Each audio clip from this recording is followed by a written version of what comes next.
Tomato ভর্তা বানাবো আর সাথে বেগুন ভর্তা, সব একসঙ্গে ভর্তা বানাবো। তো ভর্তার জন্য আমি দুটো টমেটো নিয়েছি, টমেটোগুলোকে আমি কেটে দিয়ে দিলাম। আর দিয়ে দিচ্ছি বেগুনগুলোকেও আমি লম্বা লম্বা করে কেটেছি।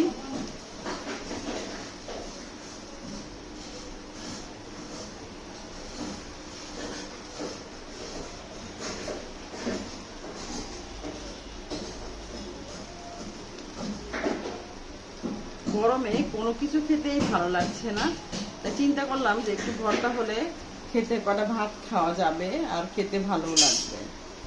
আর একটু পানি দিব, আমি আজকে পানি দিয়ে তারপরে এই বেগুন আর টমেটোকে সিদ্ধ করব। তো সামান্য একটু পানি দিয়ে দিলাম, আর দিয়ে দিচ্ছি সামান্য পরিমাণে একটু লবণ, দিয়ে দিচ্ছি কয়েকটা কাঁচামরিচ, আস্ত কয়েকটা কাঁচামরিচ।